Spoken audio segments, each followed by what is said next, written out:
Maoist అగ్రనేత బర్సిదేవ Telangana DGP ఎదుట లొంగిపోయారు. మరో 15 మంది మావోయిస్టులతో కలిసి బర్సిదేవ లొంగిపోయారు. Maoist party guerrilla liberation army chief గా బర్సే బాధ్యతలు నిర్వర్తించారు. హిడ్మా ఎన్కౌంటర్ తర్వాత మావోయిస్టు పార్టీలో దేవా కీలకంగా ఉన్నారు. మావోయిస్టు పార్టీ సాయుధ బలగాల వ్యవహారాలను చేస్తున్నారు. హిడ్మా బర్సిదేవ ఛత్తీస్గఢ్లో ఒకే గ్రామానికి చెందిన వారిగా గుర్తించారు. మావోయిస్టులకు ఆయుధాల సరఫరాలో దేవా కీలక పాత్ర పోషించారు. నిన్న తెలంగాణ ఛత్తీస్గఢ్ సరిహద్దు నుంచి బర్సేదేవ బృందాన్ని పోలీసులు తీసుకొచ్చారు. బర్సే లొంగుబాటు వివరాలను డీజీపీ శివధర్ రెడ్డి రేపు వెల్లడించనున్నారు.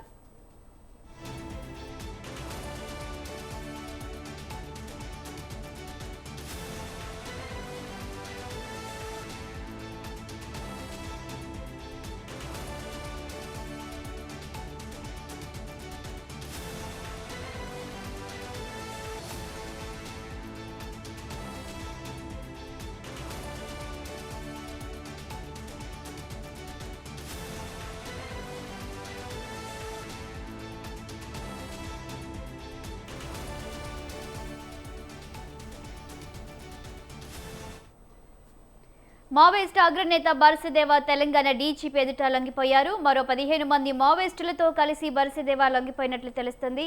Maoist party guerrilla liberation army chief గా బర్సే బాధ్యతలు నిర్వర్తించేవారు. హిడ్మా ఎన్కౌంటర్ తర్వాత మావోయిస్టు పార్టీలో దేవా కీలకంగా ఉన్నారు. మావోయిస్టు పార్టీ సాయుధ బలగాల వ్యవహారాలను చేస్తున్నారు. హిడ్మా బర్సేదేవ ఛత్తీస్గఢ్లో ఒకే గ్రామానికి చెందిన వారిగా గుర్తించారు.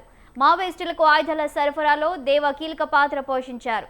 నిన్న తెలంగాణ ఛత్తీస్గఢ్ సరిహద్దు నుంచి బర్సేదేవ బృందాన్ని పోలీసులు తీసుకొచ్చారు. బర్సే లొంగుబాటు వివరాలను డీజీపీ శివధర్ రెడ్డి రేపు వెల్లడించనున్నారు. ఇక దీనిపై పూర్తి సమాచారం మా ఖమ్మం ప్రతినిధి అయ్యప్ప అందిస్తారు.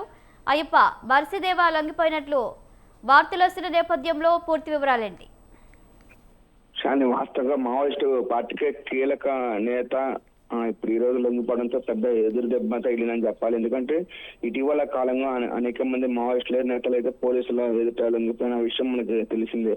కానీ ఈ రోజు అయితే దేవా లొంగిపోవడంతో మావోయిస్టు పార్టీకి పెద్ద ఎదురు దెబ్బ తగిలిందని చెప్పాలి. ఎందుకంటే ఎన్కౌంటర్ లో మరణించడం కావచ్చు, పలువురు కీలక నేతలు పార్టీ బలహీన పడ్డం కావచ్చు, ఆరోగ్య సమస్యలు కావచ్చు, ఏదైనా కారణం చేత అనేక మంది లొంగిపోయారు. ముఖ్య నేతలు కూడా మరణించడం జరిగింది. ఈ నేపథ్యంలో ఈ రోజు అయితే దేవా లొంగిపోవడంతో పెద్ద ఎదురు దెబ్బ తగిలిందని చెప్పాలి. ఎందుకంటే ఈ వాస్తవంగా గత సంవత్సరంలో వందలాది మావోయిస్టులతో పోలీసులు ఎదుట అయ్యారు. ఈ నేపథ్యంలో మావోయిస్టు పార్టీకి కోలుకోలేని దెబ్బ అని చెప్పచ్చు. ఎందుకంటే తాజాగా సంబంధించిన మన వైపు మావోయిస్టు పార్టీకి గట్టి షాక్ అంటచ్చు. ఎందుకంటే దేవా ముఖ్య ఎన్కౌంటర్ తర్వాత దేవా ఈ రోజు లొంగిపోవడంతో పూర్తిగా మావోయిస్టు ప్రశ్నాలని చెప్పాలి. ఎందుకంటే కేంద్ర ప్రభుత్వం కూడా ప్రకటించారు. ఎందుకంటే 2026లో జనవరి నుండి ఫిబ్రవరి వరకు 2026 వరకు ప్రముఖులు అందరూ లొంగిపోతారు. ఆ తర్వాత మావోయిస్టు ప్రస్థానం అవుతుందని కూడా ఈ కేంద్ర మంత్రి అమిత్ షా చెప్పిన నేపథ్యంలో ఈ రోజు ముఖ్య నేత బస్తా దేవ్ అని చెప్పచ్చు. ఎందుకంటే డీజీపీ ఎదుట ఈ రోజు లొంగిపోయిన పరిస్థితి అయితే ఉంది. మరోవైపు Deva Maoist party guerrilla liberation of chief అనుగా చెప్పచ్చు. ఎందుకంటే ఈయన ముఖ్య నేత. ఎందుకంటే ఆ పార్టీలో ఉన్నటువంటి హిగ్మా తర్వాత కీలకంగా ఏదైనా కార్యక్రమాలు చేపట్టడం కావచ్చు, ఆపరేషన్ కూడా ముఖ్య భూమిక పోషిస్తున్న వ్యక్తి. మావోయిస్ట్ అధినేత హిగ్మా ఎన్నుకున్న తర్వాత మావోయిస్టు పార్టీ సాయుధ బలగాల వ్యవహారాల బర్సా దేవా చూస్తుంటారు. ఎందుకంటే ఈయన ఏదైతే హిగ్మా పాటించిన కొన్ని ఆపరేషన్లు మొత్తం దేవా చూస్తుంటాడు. దాని తర్వాత ఈ నేపథ్యంలో ఈ రోజు ఆయన లొంగిపోయిన తర్వాత దాని ముందు కూడా చూసుకోవచ్చు. నిన్న కూడా ఒక ముఖ్య నేత మరణించడం జరిగింది. ఏదైతే నల్గొండ జిల్లాకు సంబంధించినటువంటి ఒక నేత మరణించడం జరిగింది. ఆ తర్వాత ఈ రోజు దేవా లొంగిపోయారు. ఇప్పుడు ప్రస్తుతం డీజీపీతో మరి కొద్దిసేపట్లో లొంగిపోయిన తర్వాత అక్కడ ఆయనతో పాటు 19 మంది ముఖ్య నాయకులు కూడా మావోయిస్టుకు సంబంధించిన ముఖ్య నాయకులు కూడా లొంగిపోయి ఉన్నారు. ఈ నేపథ్యంలో దేవాతో పాటు మిలిటరీ ఆపరేషన్ సభ్యులు అంటే సరైన ఉదాహరణగా సమాచారం తెస్తా ఉంటుంది. అందులో మనం 19 మంది లొంగిపోవడం జరుగుతుంది.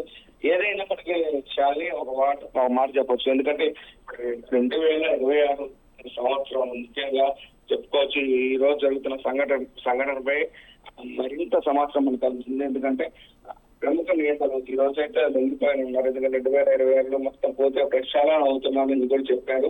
ఆ నేపథ్యంలో ఈ రోజు ముఖ్య నేతలు లొంగిపోయారు. ఎందుకంటే గతంలో చూసుకోవచ్చు, హిగ్మా ముందు కూడా ముఖ్య నేతలు చనిపోయారు, లొంగిపోయారు. మావోయిస్టు పార్టీని ప్రక్షాళన చేస్తామని కూడా అమిత్ షా ప్రకటించారు. ఆ నేపథ్యంలోనే కొంతమంది నేతల్లో 12 మంది కీలక సభ్యులు ఉంటారు. అందులో కీలక సభ్యులు కొంతమంది చనిపోయారు, కొంతమంది లొంగిపోయారు. ఆ నేపథ్యంలో ఇప్పుడు ప్రముఖంగా ఇప్పుడు దేవా కూడా వెళ్ళిపోయిన నేపథ్యంలో తర్వాత మనకు ఉన్న సమాచారం రానున్న రోజుల్లో ముఖ్యంగా ఉన్నటువంటి డబ్బు కూడా స్వాధీనం చేసుకుంటారని మనకు అందుతున్న సమాచారం. Thank you Ayyappa.